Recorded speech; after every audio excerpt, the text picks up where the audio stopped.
right, here we go. We'll have some questions, and I'll try to recognize y'all as questions here, but I'm gonna get the first one here. I just thought I was sitting back here. We'll start with you, Brent. Tell us how you work with ICE. All right, so first of all, we've done a great job, and JJ brought us into this area, the 2A7G. But all we are is the jail model right now. The next step to that is the task force model, and the federal government actually pays to train those people. They're not full-time positions, no matter what you've heard from other people. So we should be in that task force model. And what that gives us the power to do is to actually run those people on the street. We don't have to have a charge. They don't have to be transported to our jail. All right, so that's how we're gonna move forward. And we're gonna take some of the federal money so they can provide us with that training, vehicles and so forth. So I got it. I'm basically the same thing. What I would say is that what I would want as far as the task force model is I want it to be sheriff's office employees, not where we're working for ICE or working with ICE. We know our community, we know the people, and we can control what we do. So my model would be that the Knox County Sheriff's Office be the task force for ICE, and then we certainly would do the job that needed to be done. Mike? I've worked with ICE agent in terms of federal capacity, and I've talked to them, and I know this issue is it's really prevalent right now. And what has been conveyed to me, and what we have done with the jail model, there's someone in the jail that process with the sheriff's department has been trained. If this person is illegal, they've been arrested, they're handed over to an ICE agent or deportation officer, and then ICE holds that person. What has been conveyed to me and what I have seen is a matter of funding. The task force model, we don't have the officers to do that. In terms of those officers on the streets with that model, it's time consuming, and so that's why we're doing the jail model right now, from what I have seen and directly worked with ICE. Dave? So obviously, if I've traveled around the different clubs, it is a hot topic. And one of the things I'm big on is educating a lot of the misconceptions that the public says to us about the 287G as we presently have it. So I like to educate them, first of all, and explain to them what the jail model is, because we get a lot of flack depending on the crowd out there, whether or not our officers are just out here all the time looking for illegal aliens. And as the sheriff of Knox County, our first main responsibility is to keep the community safe, which means we have thousands of calls per year to run to keep you all safe, doing other things. ICE, it is their primary job to do it, and I do believe in cooperating with them. I believe in what Trump has done with the borders, and that we've got to control our borders 100%. And the main thing that I want everybody to know is as far as if I'm the sheriff, is we are definitely not gonna leave any law enforcement agency stranded somewhere or in a gunfight or something and us not come to them because we don't think it's politically correct. That's not gonna happen. We are coming, and we're gonna back up other officers.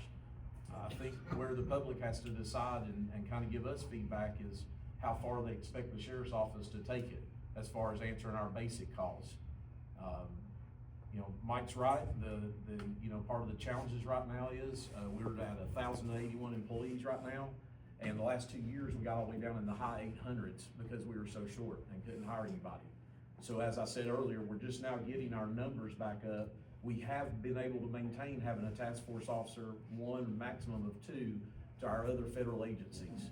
Us taking more officers off the street right now to increase that, if we were to do that largely, could jeopardize that balance. So I think the important thing is what can we do as a sheriff's office to, number one, defend our other law enforcement partners? We're gonna do it if I'm the sheriff.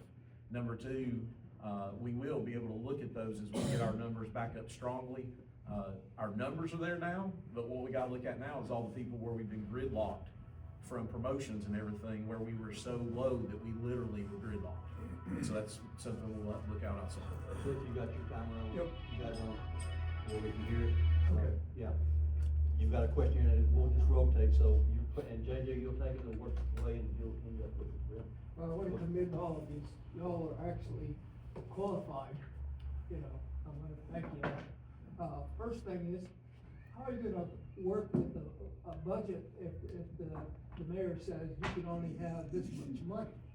Now, what kind of incentives are you going to have to hire your people? I mean, you have attrition, yes, but, you know, you also have to have the, money power for your people to survive, okay? And you want them to get good training as well, you know? So how are you gonna deal with this? So David brought up the point about the numbers that we have at the sheriff's office. We're roughly down 100 employees right now, okay? In the pipeline, we probably have 40 to 50 that are in the process of being hired. So we're still gonna be down 50 employees, and I think the number one thing we have to do, so we can do these things that we're all talking about, these task forces and all the things we're gonna do, we have to get those numbers up to capacity. Right now, what we're doing is we're robbing from different units to make sure we've got enough people on patrol to answer the call. And we have to have the maximum number of officers. There's another misconception, and I'm glad you brought that up. The sheriff can ask for any amount of raise he wants for his employees. He can say, I want a 20% raise this year. But that's not the way it works. The sheriff has no control over that whatsoever. Zero, none. The mayor's office is a fiduciary and they provide the money. With the finance director and the mayor, those are the people who decide what you get as a raise and what the officers get.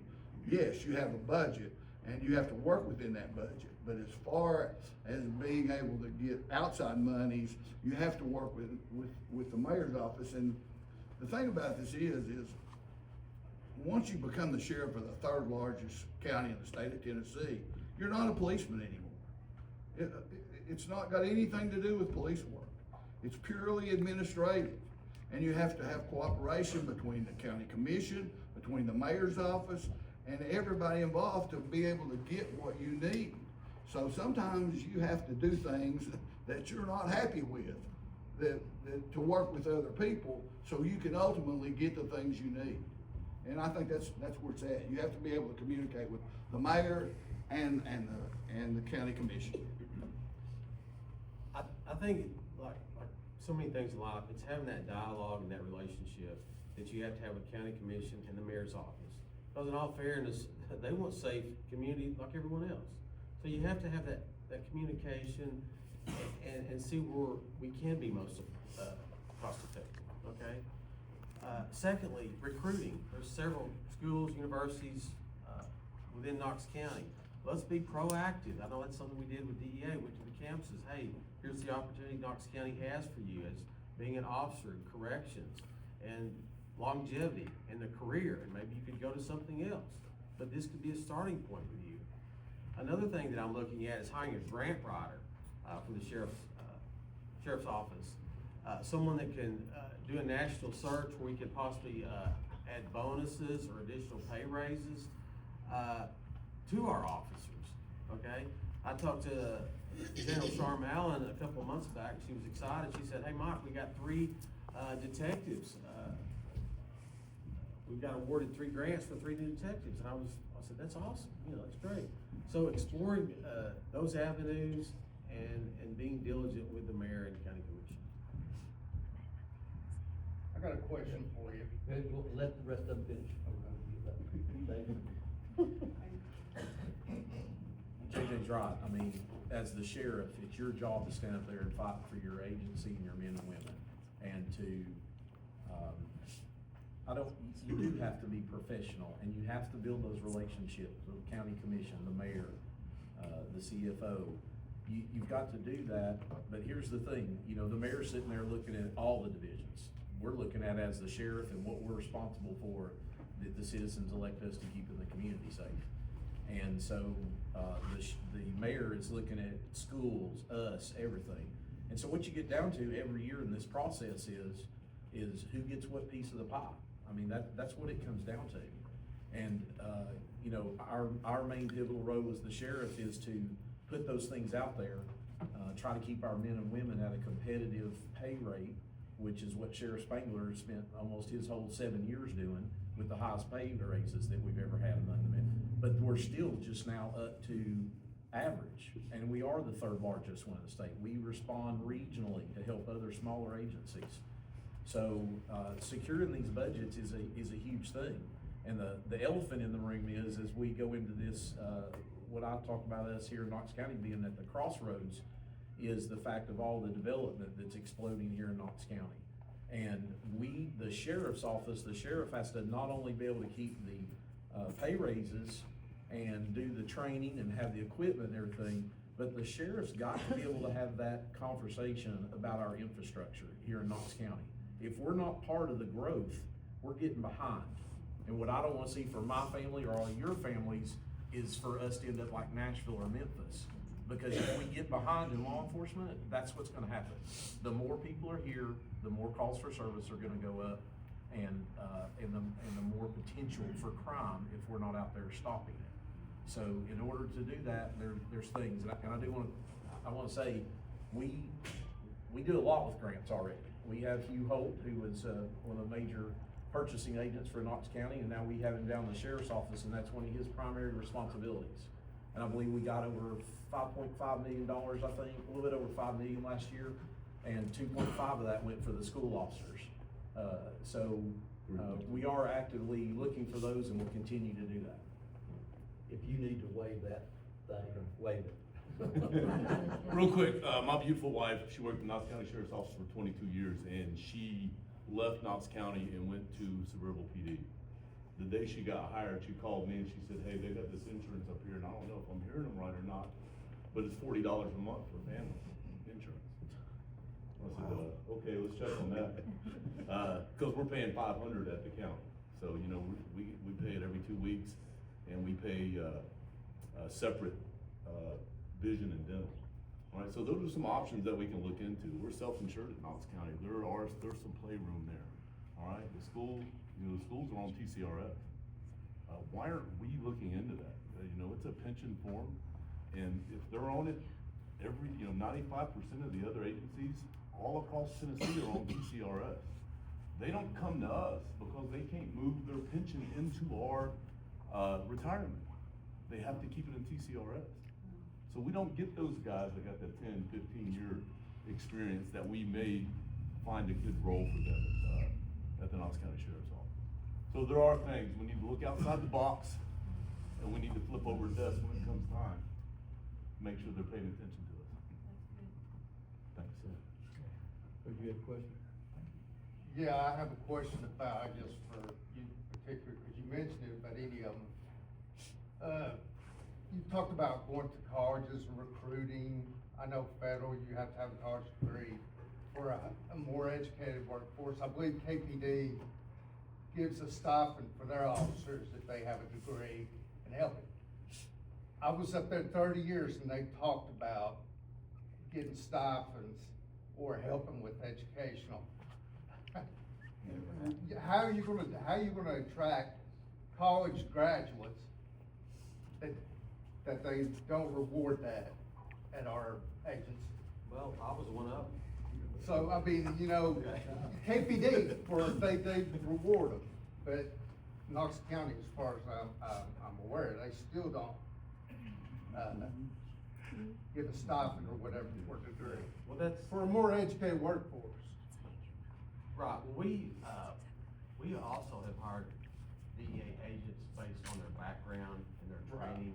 It's not that you have to have a degree. If you've worked, narcotics, and you have you can still get on with DEA. So that's, but to your point, that's something too we can explore about grants. But to me, law enforcement is a calling, okay? Granted, I had 3 kids, and I have empathy for the deaf. I was in their shoes. I worked the Greyhound, the KUB, I did all those jobs to try to make it, okay? So I have empathy and I appreciate the situation that they were in, or are in. I was in their shoes, and I worked there, stuck it out, got certified, was able to advance my career. So one, continue to look for those grants. Law enforcement is a calling, okay, but you still need to get paid, all right? So it's kind of a catch-22, but So I. attract the best candidates. Right, right, but I started penal farm. I was making 18, and on Brent says I was making less, but I was making $18,500, and I worked at the old penal farm, okay? But that's what I wanted to do, with my life, and that was my calling. It might not be everyone else's calling, and that's fine, but grants, working with the mayors and county commission. Yeah, I just think you need to go to the commissioner or some approach it, because you're just not gonna be successful going to colleges and doing that. I wouldn't. It's all we can do to get guys out of high school. I got two of my linemen working over in corrections right now. I coach at Gibbs High School, offensive line, of course. Sorry, Halls, I know we beat you the last 4 years, but, and listen, they got a great job over there, but it's hard. And those kids, they're 18 years old when they graduate high school. You know, if they don't have a strong mind, they're gonna be taken advantage. You know. I had officers that came to me about that same program. I tried for 8 years. Again, I'll go back to say, if you don't have the mayor, and you don't have the county Right. commission, and you don't have the chief financial officer, then you don't get anything. That's just the way it works. You have to be able to communicate, and sometimes there's give and take, and sometimes you may have to give something to get something else.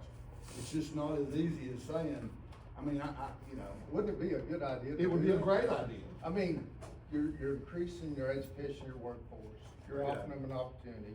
Not only a stipend, but let's give them money so they can continue their education, get better employees while having. I think the city gives them, I The think the city. I think- 7.5%. Yeah, I think it's like $5,000 if you've got a It goes master's up if you got a degree. master's. Yeah. So, I mean, those are In my things. class, we had 50 agents in my class.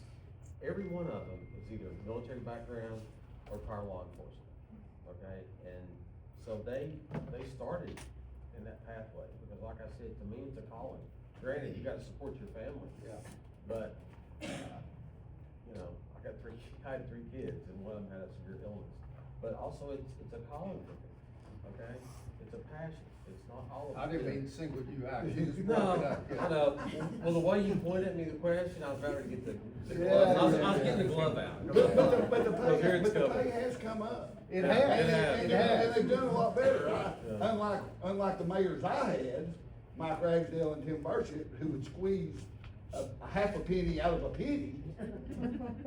That's the way you have to deal with those people. I just want to see what was the plan of action, what would you do? I mean, is that something you look at doing, or? So. We got so a lot we of have people been got for the pay questions. raises. He's asked for the pay raises. raises Dave, you want that to- you'd like this to administration answer got. that. All that was looked at, and trying to get our pay scales worked out. Both these gentlemen here on the end can tell you about our pay scales. And you should know our pay scales, you work there. Our pay scales are still off, and trying to get everybody's salary up. And here's the thing, each one of those things, those are all great things. They are. We should reward the people that we can attract to come here that have a degree already and have worked hard to get that degree. They should be rewarded, like you're talking about, and we should try our best to give them some kind of continuing education to get their thing. But every one of those things doing, as the sheriff, you're fighting for, first of all, their salary every year. And every time you go to county commission and that may be a great heartfelt thing to do, and it's awesome if we can do it, but everything costs money. Sure. And that's part of the budget every time, the fight. Got a question back here. You guys got a lot of questions. People I want to actually just wanna make a point of clarification. I work Dave, for this Knox one goes County. to you. Yeah, I work for Knox County Schools, and the pension is not actually a pension any longer. Right, it's TCRS not. is no longer a pension. And it has no ties to the health insurance. Right. Yes, it is state health insurance that Neither did ours. you can belong Yeah. to, Yeah. but. TCRS has become hybrid, that's what they, Yeah, They it's they still, call it. they still hybrid. offer it to, yeah, it's a little bit different, depending on where you join. Yeah. And if y'all have just a statement you wanna make, that's fine too. Do that. Go ahead. I'd like to hear some proactive initiatives that maybe 1 or 2 things, like drugs, homelessness, something that you think, okay, we're not doing it, this is what I wanna do for our community, to make it safer, better. I'll go ahead. I mean, so listen, I started out on the DUI team. It's near and dear to my heart, and I was arresting 300 DUIs a year. And Andrew could tell you, she was in DUI court. You know, I was up there, they blocked off the entire day for me, and I did all my cases in one day, cause I worked straight night shift, and I had a great time doing that. But now we're lucky if we get 300 for the whole department in a year. You know, is it that many less DUIs nowadays? But not only is it DUIs, it's people, you know, Sevierville police officer sergeant just got hit head on, day before yesterday by undocumented or illegal, whatever you wanna call them, drunk driver. So, you know, it happens still. We need to do something about it. There's a lot of other things I'm gonna pay. Yeah, but there, we go back to it again, you have to have the numbers of officers. So when we're down 50 to 100 officers, we can't do those kind of things. We're, like, for example, our schools. We have in our schools, at the sheriff's office, we have some officers covering 3 schools, 3. So One what guy. I'm hearing is that you're just being able to react. Yes, You one can't- guy covering 3 So schools. we need to be asking our mayor candidates Yeah, I about mean, budget for you guys. that shouldn't be, that should not happen. There's no way that one officer, I don't care if you're Superman, you can't cover 3 schools. And that's what the state paying us for those positions. Right. They pay us $80,000 per officer Well, to have an that officer in helps school. understand, because then I have a lot of questions for the mayor candidates. So as far as programs. Well, he's, one of Yeah, them one sitting right right over there. there. Oh, wait until they're all up there. We'll have a lot of questions. So as far as other programs, obviously homeless has become Huge. a major problem, okay? Yeah. And what I always speak on, I get asked about is, first of all, to remind the public, being homeless is not illegal in itself, okay? There's different classifications of homeless people. You've got the ones that you see coming out of the woods or sleeping on doorsteps. You've got a lot of them that have mental health issues, and we've lost Lakeshore here in Knox County, and that's a big problem for why we have so many homeless. We have a city administration that has, unfortunately caused us to be a good place to go for the homeless because of all the benefits that they provide in the city. The problem is they encourage them to come here, they get here, they do all these things for them and give them vouchers and all this stuff. And then periodically, they go through and clean out their camps because they get so many complaints. And then they push them right out into the county, and now we're dealing with more of them. One of the best programs that we've been able to affect so far is because a lot of the land that you see them on, put up their tents and things like that, a lot of it's commercial property. And they're owned by corporations where we as law enforcement, unless we have a complainant, or a quote, as we call it, having a victim, we can't just go on there unless they're committing a crime. We have to have a victim or a complainant to say, hey, I want them off our property. Hey, it's a hygienic product, you know, and the best success we've had so far that I wanna continue is we have worked with Knox, the codes and our narcotics division, and we will go on different ones to these locations, and take all those people with us, and therefore, we have a little bite of something to do with homelessness. Our narcotics unit won, the narcotics unit of the year for the Tennessee Narcotics Association in '24, because us, along with some of our partners here, the overdose deaths were more than people killed in car wrecks in the state of Tennessee the last 2 years. And we've been able to drop that almost 41% for the overdose deaths. But don't be fooled. Yeah. The homelessness is a law enforcement problem, period. It is a law enforcement problem. They don't get to infringe on your rights. Now, if they wanna live the way they wanna live, if they wanna live under a bridge, or if they wanna live in the woods, this is America. You can do whatever you want to. But you don't get to infringe on your rights. You don't get to come to your house. You don't get to sleep on the porch in front of your business. You don't get to do that. Okay, next question, Lee. It's You not- know, wait a go minute, ahead. Go ahead. Okay, go speak. Okay, I'm sorry, go ahead. To me, the number one thing is narcotics, okay? It's destroying lives, okay? Everyone's families are affected by narcotics. It's killing our community, okay? You've seen whole towns in the country that have been destroyed, by narcotic use, okay? When I'm sheriff, we're gonna magnify our efforts, triple our efforts in narcotics in conjunction with the organized crime. You know, a lot of the secondary crime that we see, violence, property theft, child neglect, someone getting killed head-on, a traffic accident, they're on dope, it's from narcotics, okay? So that's where I want to maximize our efforts. I've worked the pipeline from Detroit, Chicago, New York, it's coming down here and killing the people in our community, okay? And I have done my utmost to stop that, okay, and dismantle that, all right? So granted, homeless is a huge problem. Also, the Hispanic issue is a hand in glove with narcotics. I've arrested cartel members, Bluegrass Elementary, okay? 16 kilos in a house, the guy's brother down the street with $350,000, okay? I've seen it firsthand, okay? It's a sleeping tiger, narcotics, all right? And so that's what I wanna focus on. In addition to the immigration issue it's hand in hand with that. Okay, here's what we're gonna do now, we're gonna move into the lightning round. That's what we're gonna do. Yes or no? Yeah. Yes or no? We're gonna True or keep it false? to, we're gonna keep it to a minute, cause there's still a lot of good questions. Lee's been out here, Lee, I promise, Lee, go ahead, then we'll get back to you, you'll be next, ma'am. Yeah, okay. Yes, I'm going to real life situations. Is 287G is the most important part of your jobs right now. In a real life situation, I have a house up on Pettigo. My neighbor called me and says, hey, we have a drunk, illegal Mexican with no insurance.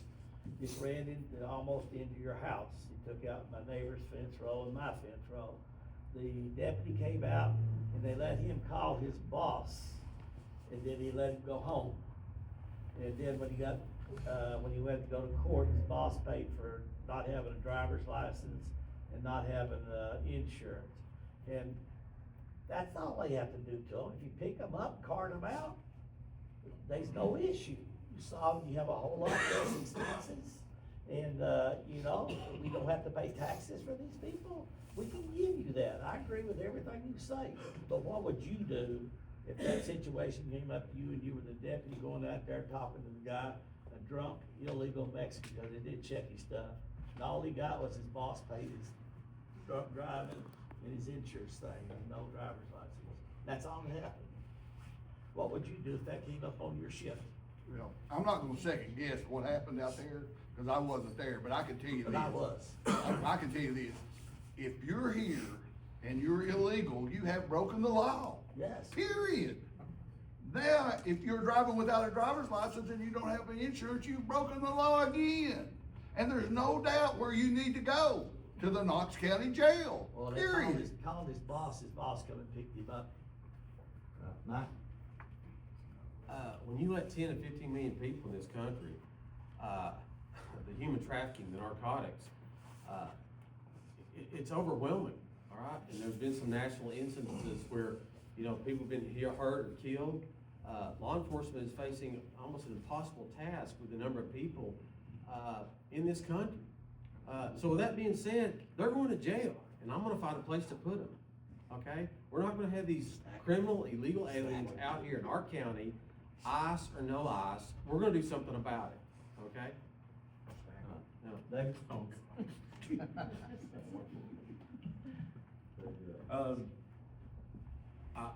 Like JJ, I'm not gonna second guess what an officer did. Officers have to make many discretionary decisions standing on the side of the road sometimes. And, obviously, if he had no license, no insurance, and he did feel like he was intoxicated, then that person should have gone to jail, regardless of their ethnicity. They should have gone to jail. But not knowing and not being there, and that's where the jail model would come in. You like he said, if you are illegal and you're out committing another crime, then when you go to our jail, at that point, they will be able to check your status, and at that time, then you will be removed from the community completely. So I want to clear up the 287 task force model. So my wife's also a task force model, but she's a sergeant. So we're not on special unit, and the DEA is not, they're not involved in this. It's just her, and she can check that person that ran into the yard, and she can arrest them on that alone. She don't have to have any other charges. But yeah, see drunk arrested, same. I think it's pretty much. So basically, they're trained to do the Yes. federal job, The and federal then guys train they don't them. have to have another ICE agent Yeah. with them, they can do the job themselves. Exactly. And that's what we need to be doing here. They pleaded guilty, so we know they pleaded guilty. Well, I got they- the court case off of Right. downloaded the court case, and they let him go back to work. Ma'am, you had a question back here. Yep. Brent, I think we're up to you. Yeah, so I just have two questions. The first one's super easy. Keep it under a minute. Sir? Keep your question under a minute. Oh, it won't take long, I promise. So first question, is gonna be, what is the last day that you wore a badge for any department? And then what does it mean to carry the weight of the badge? Is that mine? Yeah. Alright, so That's all. the last day I wore a badge was, April, 1st of 2024 is that's when I retired. And, I missed it every day. So I want you to remember this. I worked on the street for 17 years and trained everybody else that went to the street for the rest of my career. And there is no other place in the whole entire world that I wouldn't want to be the boss of besides Knox County. Does everybody understand that? Like, I love these people at the department more than anybody. And if anybody has any debate about that, they can come and ask me face to face. I would love that. And then what does it mean to you all to carry the weight of the badge? It means everything. I mean, that's my Well, whole livelihood. That's why All we're I doing do. this. And I was lucky enough to be the sheriff, and there's nothing I would trade for that. I thought my career, before I became the sheriff, I thought I'd done all the things that I ever thought I could do or ever liked, but it wasn't. When I became the sheriff, that was the ultimate, and that's what we all do this. The last time I wore a badge was December the 30th of 2025. And to me, that's what this is all about. And I think every one of us up here are the same. We wouldn't be up here doing this if it didn't mean that much to us. It means everything. September the 30th, 24, my birthday, ironically, last day I wore a badge. It's a calling, it's a passion. I worked all over the country, not just in this county, but going to Detroit, Chicago, New York, to try to cut the head of the snake off in these other cities. You know, we can arrest 5 or 6 people here in Knox County, and that's great, they're narcotic traffickers. But these sources in outlying cities just bounce over to someone else. So when we go to these other, major cities and arrest that person, we have the greatest impact. Why am I doing it? It's a calling. You know, I worked an additional 3 years after I was mandatory retirement. I got approval by the head of the Drug Enforcement Administration because of my caseload. In the continuation of that, I worked an additional 3 years. I was blessed to do that beyond my mandatory retirement age. So I'm still, I had a trial in September this past year on a Detroit organization, so I'm still having to go and deal with trials. So my last time was earlier today while I was working. I do not wear it. I was feeling kind of naked, not wearing that and the gun. When I'm campaigning, of course, I don't mix the two. As far as the weight of it goes, another important thing about leading this agency is our officers, and is getting more and more every day, is the officers' mental health and mental wellness. Because every one of us up here have seen things we wish we didn't see. Officers, a lot of them some people have the misconception, unless you were at a murder scene or something, that it wasn't stressful, and that's not true. You have to have a passion to do this job, because you see things that other people never, God willing, in their life ever have to see. And it's not always the blood and guts that's disturbing. For me personally, it's seeing the pain in their loved ones that really carries a heavy weight to them. You see that day in, day out. Everything, even our traffic officers, they have to strive. So you have to have a passion to do it in order to endure those things as an officer. Let's give him a hand.